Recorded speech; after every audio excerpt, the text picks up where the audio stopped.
The first step to making your silver band, your first ring, is figuring out what ring size you want. Now this is a ring sizer, and it has all these ring sizes, all the way from a 1 to a 15.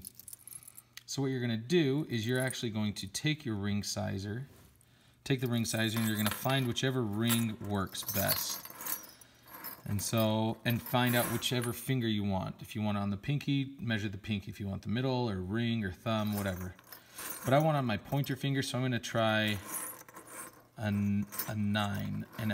Now if it says 9 minus, that means it's a 9.5.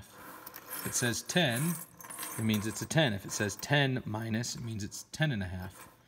So you'll take the 10, and I know that the 10 works. It fits pretty good. If I try 10.5, it's just a little bit too small, too big, I mean. And if I try a 9.5, it just doesn't fit over the knuckle. Don't force it over the knuckle, okay? So it's a 10, it works great. Now, this is what you need to do. You have a size 10, but you're not gonna cut it to the size 10. Because of the width of the band, because of the width of the metal and the thickness of the metal and the width of the metal, that alters the size, and when you bend it into a circle, the diameter of the overall circle. So to keep things simple, when you cut your ring or band to the correct size, you cut it one size, if not 1.5 sizes bigger than what you need. So I have a size 10, so I'm actually going to go to a size 11.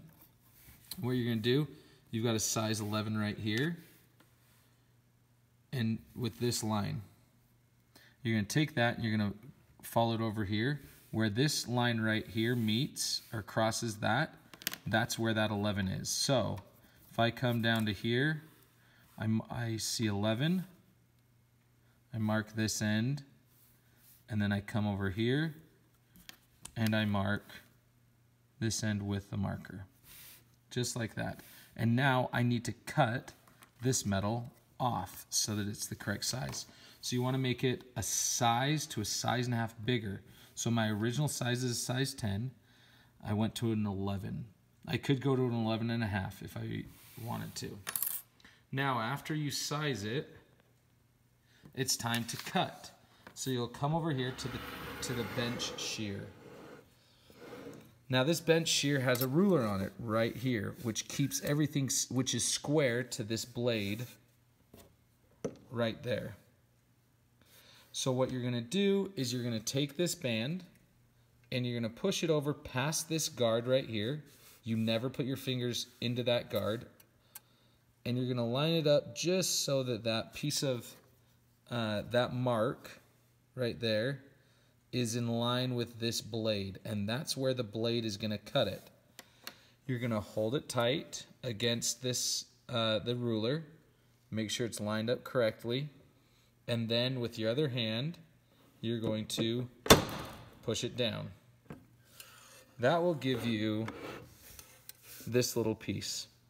So now this is cut to the correct size, and you have this extra scrap piece. With this scrap piece, you're going to take it and you're going to put it into the silver bone box so that we can recycle it. That's a useless piece of metal for you, but we recycle it so that we can reuse the metal again.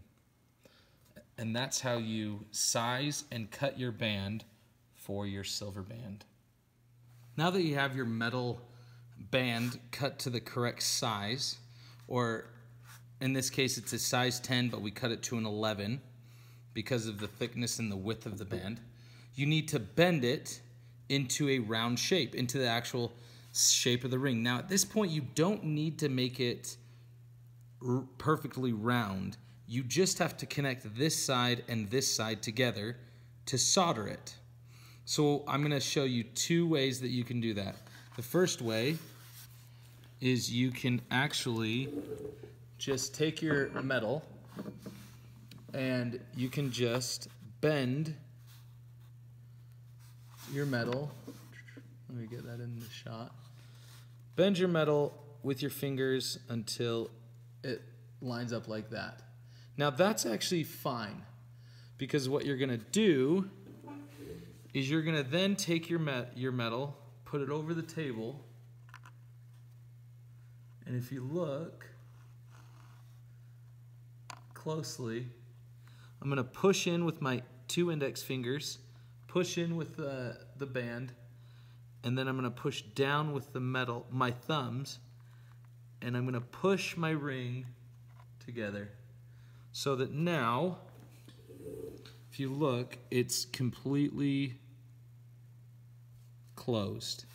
Now, if it's higher on one side versus the other, you can take your metal and you can adjust it just a little bit until it lines up perfectly. Now that's the first way to get your ring, to get those 2 ends together. Now notice it is not round, it's not circular. It doesn't need to be. Right now, all you need it to be is you need it to be this area to be squared up together, lined up. We'll make it completely round later. Now the other step, or the other way that you can do this, is you can take a ring mandrel. And what you'll do with the ring mandrel is you'll just bend it over the ring mandrel until they're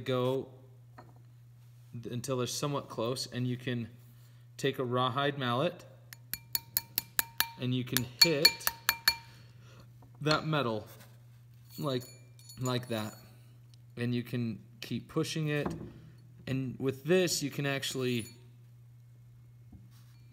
overlap it. And what you would do is you'd take your ring and you would press your metal over it and overlap it as such. And the metal has memory, and so now it's square.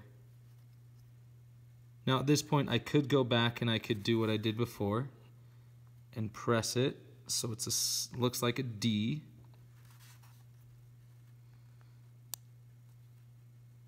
And I can adjust it so that if I zoom in, they're completely square.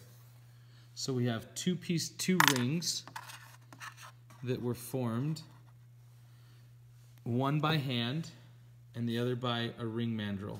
And both those seams, or both those edges, line up perfectly. Now if for some reason they don't line up, go back and adjust those. So I could come back with this and I could push it down on this side and up on this side. If it's not square, I could use some pliers to adjust it, and it's not completely square, so I could take my flat square nose pliers, push it in there, press it, and press it again, and make sure it's square, and then we are good to go. We now have two pieces of solder, or sorry, two rings that can be now soldered because the seams are perfectly aligned.